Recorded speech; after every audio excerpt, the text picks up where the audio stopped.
Within the world of Marvel Comics, we have seen several powerful characters. However, not many are as overpowered or as diverse or as mentally unstable as the Sentry, who has been referred to as being Marvel Superman. However, he is far more than just that, and yeah, let's go ahead and dive in to see how powerful he really is. Hey yo, what's going on guys? Chuck here. So, as you can tell from my voice, I'm not 100% there because I got sick a couple days ago. I'm still sick, but I think that now I'm a little bit okay, figuratively. I was dying a couple days ago, but you know, it's all good, don't worry. Look, we have to do this video because there's no more stalling, okay?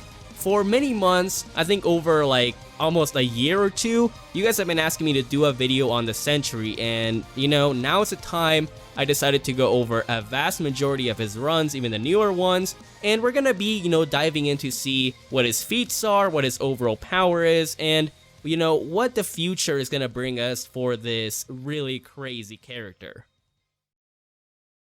As I mentioned previously, people usually think of Sentry as being Marvel's Superman because, well, he draws his power from the sun and, well, he has like an S on his suit. I mean, really good going there, Marvel.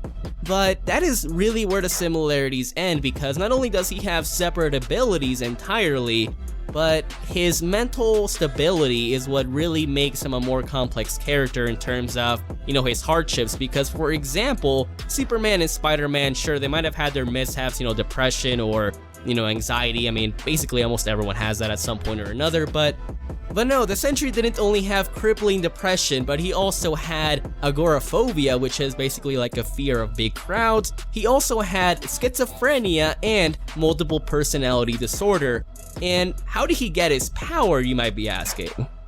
Well, Robert Reynolds, you know, he didn't have such a really good childhood, and so because of this, he was essentially depending on drugs, you know, to get higher and to feel good about himself, and he eventually became like an addict or a junkie, and that is how he stumbled upon the Super Serum, which curiously enough is the same one that was given to Captain America. However, this one was enhanced up to 100,000 times of its, you know, normal dosage. So in order to get his fix, Robert took this serum in order to, you know, feel good, and voila, he turned into the Sentry, the man with the power of 1 million exploding suns. Because of all of these mental issues, it gave a lot of trouble to Robert because he would never be sure who he really was. Was he Robert? Was he the Sentry? Was he the Void? Was he every one of them? Or was he neither of them? Speaking of the Void, what really is the Void? You can think of it as being Sentry's dark side persona deep within himself that would want to lash out and kill everything that Robert loved and wanted to protect. And it wouldn't matter how many times Sentry tried to stop him, like he would even kill himself, throw the Void into the sun, subconsciously wipe everyone's memory of, you know, him and the Void, even try to forget who he was, but no, the Void and the Sentry would always be a part of him and would always come back when the need arose. And as you can probably tell already, it was because of all of these mental issues that would fluctuate Sentry's power up and down throughout many issues, which would make it kinda hard to pinpoint exactly how powerful he is. However, I'm gonna be telling you guys right now, the vast majority of feats that we're gonna see from Robert is when he's a little bit cuckoo, so yeah. But look, the character background is cool and all, I thought it would be a really important part of it, but look, what we're really here for is to see how goddamn chatty, how goddamn alpha, and how much shit Sentry can blow up. So, without further ado, let's go ahead and jump into the feats and all that good stuff. Oh yeah, just on a really quick note here, I will be doing Grimmjow and Godzilla later this month, so if you're interested into that kind of stuff or you want to see more from me in general, then I would consider, you know, subscribing, you know, hitting that red button. You really don't have to, but every little bit helps. But anyways, let's go ahead and jump right in. Apart from having the superpower of crippling depression, Robert also has super strength, super speed, flight, super enhanced senses, and super durability, as is the norm with many of these superheroes nowadays. The Sentry can also manipulate energy and even absorb it, can use it offensively and defensively because he has been able to heal other people just by simply touching them, and he can also reflect energy attacks. And curiously enough, his golden aura or his golden energy is one of the few things that can calm the Hulk down.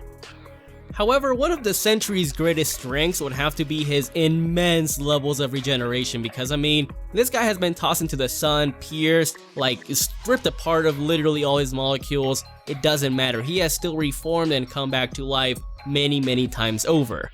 I mean, this guy has literally even pierced ripped his own head apart and blasted this guy with only like his eyes and his brain intact, and he doesn't care. So yeah, this guy is really hard to kill. And if you thought that wasn't insane enough already, this guy can also make himself invisible, although he hasn't really shown that often because Marvel forgets things, you know how they are. But most importantly, he has been stated to be like a really powerful telepath by Professor Xavier and Emma Frost from the X-Men. Speaking of X-Men, the new movie came out, so let me know how it is, guys. I mean, I haven't been able to watch it because I've been dying, you know how it'd be. But look, the telepathy is what is really the most important part of Sentry's overall overpowered factor here. And as I mentioned previously, the Sentry would try to do almost anything to get rid of the Void or to keep it from attacking the Earth. So how did he do this? Well, using the help of Doctor Strange and Reed Richards, he was able to subconsciously wipe everyone's memories, or almost everyone's memories, of who the Sentry was, even from himself. But no, the memories still came flooding back in, and Sentry would find himself going like, wait, so I'm really not just a regular human, I'm like a super-powered god that can kill everything, and I have this dark side that will come and try to strip every happiness that I have. And the crazier thing is that even when he was put under this really complex illusion by Doctor Strange of all people, this guy still broke out of it. Like, he saw through it and was like, no, I'm real. I'm not this mentally insane person that thinks that Sentry is imaginary. Like, I am the Sentry. I'm a real person. And yeah, he countered Doctor Strange of all people, which is a pretty insane feat.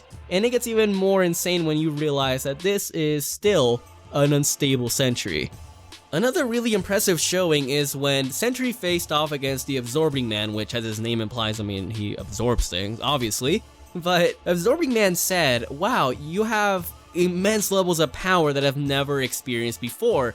And this is really impressive coming from this dude because he has absorbed the power from Thor and even Odin before, and Odin is a casual multiversal level being, so yeah, that's some crazy shit. Now, regarding his raw levels of power, he is easily beyond planetary because he has stated several times that if he really wanted to, he could destroy the Earth many times over. And one time in his battle with Photon, these guys were reduced to subatomic sizes in the microverse, and even then Sentry was still wiping out planets like it was nobody's business. And if you have ever picked up a Sentry comic, you might know of the iconic statement that he is the man with the power of 1,000,000 exploding suns. Now, some people might think, oh, it is like a hyperbole, it is a metaphor, it is, figuratively, it is not literal. However, we have seen the realm where his power resides, and there's a heck of a lot of suns there, so it would make a lot of sense that he is that powerful, not to mention that scaling further backs it up. And I mean, think about it logically, the Sentry is comparable to characters like the Silver Surfer and Thor, and I mean, Sentry has beaten the hell out of Thor multiple times, so it would make a lot of sense that he would be in comparison to their levels of power and durability. And I mean, we've seen this multiple times from the Silver Surfer, Thor, Beta Ray Bill, and other Herald level characters. They've endured supernovas, several planets exploding, and even multiple star systems blowing up at once, and they're still fine. They're not dying, they're not heavily injured, they're still going, they can still fight. So if Sentry can damage these guys and endure attacks from them, it is very clear that he would also be multi-star system in power. Oh yeah, not to mention that Sentry has stalemated Galactus of all people, which is a really hard thing to do. And although we don't have exact specifics of how the battle went down, and I mean, we do know that he had help from an X-Man, it is still really impressive. To give you an idea, even casual galaxy busters and multiversal beings like Odin and Tyrant, they have not been able to defeat Galactus, and I mean, maybe stalemate, but that is still really hard to do, and Sentry managed to do that with some help, so to say that he is anything less than solar system level makes absolutely no sense by scaling and narrative. The Sentry has also been able to trade blows and endure attacks from this collective mutant that actually had the power of over 50 mutants, including Magneto and Quicksilver. And this guy was so powerful that even Binary Miss Marvel, who can absorb the energy of entire stars, was instantly one-shotted by this guy. So that's a lot of crazy points for Sentry right there. However, I would say that one of his best feats was when he was able to match Blue Marvel. Now, many people might not know about Blue Marvel because he is heavily underrated, but he is easily one of the best and most powerful superheroes out there. To give you an idea about how powerful Blue Marvel is, this guy was able to defeat King Hyperion, an alternate version of Hyperion who went around several different universes and killed many versions of Thors, Hulks, and Sentries. And even then, Blue Marvel was like, nah bro, I'm gonna take you out, and he managed to defeat him in the end. And even while being unstable and not having the Void with him, he was still able to barely stalemate Blue Marvel, although he had the help from the Avengers, but they're really a non-factor here. Sentry was really the only character who could have even held his own against this guy. Alright, this is where the fun begins. Many of you guys that have read Sentry or might have heard about him knows about his iconic battle with Hulk in the World War Hulk series. Now, during this point in time, the Hulk was at his angriest and was at his most powerful state yet, as stated by Doctor Strange, and I mean, it is very evident. Hulk was at such ridiculous levels of power that the Avengers, the Fantastic Four, and the X-Men, all of them got completely mollywopped by Hulk very easily in his Warbound. However, one of his most impressive showings was when he was able to defeat and get the best of a Doctor Strange that was possessed by Zom. Now, this is no joke because Zom has been able to threaten multiversal beings like Dormammu and even embody Eternity. So for Hulk to be able to defeat that, although you could say that Zom was not exactly at that level of power, it is still really impressive. Now, this is probably gonna get a lot of Hulk fans mad, but although the Sentry and the Hulk were both holding back extremely during this battle because, I mean, they don't want to kill everyone on Earth, the narrative heavily implies that the Sentry was not all mentally there. He was mentally unstable during this point, which means that his power was even lower than what it would be if he was mentally stable. And I mean, we see many characters say, okay, the Sentry is like a schizophrenic, he has, this multiple personality disorder, he's an agoraphobic, he's been staring at his door for several hours without doing anything, he is scared of his power, he is scared of who he is, he's not sure of who he is. So there's a lot of statements that imply that Sentry was still not all there. And even then, he was still able to hold his own very well against World War Hulk. So I think it is very clear to say that if Sentry was mentally stable or had the Void with him, the battle could have gone a lot more differently. Once we get to Siege is when things get real because, once again, Sentry is mentally unstable and he has been manipulated by Norman Osborn to be like his big gun in the Dark Avengers program. Betrayal. And Sentry lets loose so much that he rips apart Ares like it was nothing. It is one of the most iconic comic book scenes that I've ever seen that rhymed. And I mean, if anyone pictured Sentry, they might remember that image of him just ripping apart a god like he was nothing. The Sentry also manages to beat the hell out of Thor, I mean, as he's done several times already, and on top of that, the Void eventually emerges at the point that Thor and the other Avengers cannot do anything to it, so Loki has to give him a power up with these, stones. And even then, the Void is still way too powerful for them, and even though they temporarily defeat it, it comes back, and the Sentry at this point is like, look, just kill me, man. I'm way too powerful, I'm way too dangerous for all of you. And so Thor drops him into the sun, and you would think that that is the end of it, but no, the Sentry obviously came back. And the Void has been consistently shown to be so damn dangerous that even the Avengers, the Fantastic Four, and the X-Men together have struggled to take it down and they could not defeat it. And at one point, Emma Frost was trying to tap into the mind of the Sentry, but the Void was like, nah, you are not doing anything, so it can clearly counter really powerful telepathic abilities. And in much earlier runs, the Void managed to break every single bone in the Hulk's body like it was nothing, and then it took several days for him to regenerate. Several years later in Uncanny Avengers is when we see Death Seed Sentry come back, and he looks very different and he is implied to be a lot more powerful, however it is not for the reasons that you might think. And at first, I honestly thought that, Death Seed Sentry was simply a more powerful sentry. However, once you look into it, it is, but it is not because he got like an external power boost. It is more so because he was actually stable during this point in time. When Sentry encounters Thor, he says, look, when you drop me into the sun, you basically cleanse me. I don't have any agoraphobia, I don't have any void within me. I'm stable, I'm a lot more clear-minded. However, since he was given the Apocalypse Seed, he thought that he was the heir to Apocalypse, and also he was acting like an angel of death. And the reason I say that he wasn't really given an external power boost is because Mystique actually states to Iceman, who was also given the Apocalypse Seed in much later issues, that the seed did not enhance his power, it merely cleared up his mind so that he could use his power to his full potential. And the whole mind clearing thing makes a lot of sense because the Sentry says, look, I don't have these mental illnesses anymore, I feel rejuvenated, I feel new, I don't have to deal with the void anymore. And when you look at it from a power sense, he literally showcased it pretty well by beating the hell out of Thor not once, not twice, but 3 times casually in the entire series. And apart from the whole twisted Angel of Death and Herald to Apocalypse thing, Sentry was very stable-minded, and unfortunately that would be the last time that we saw him until I think 2017 or 2018, in which he got some really crazy scaling. So we have to look into Doctor Strange, which is also by Donny Cates, and in this one, Doctor Strange absorbs the power of the World Tree. Now, the World Tree has been known to have 9 realms, which have been referenced as being 9 universes, with galaxies, suns, and their own space-time continuums. It's also been referenced that it even has near infinite amount of universes, just to give you an idea about how much, of an immense size it really is.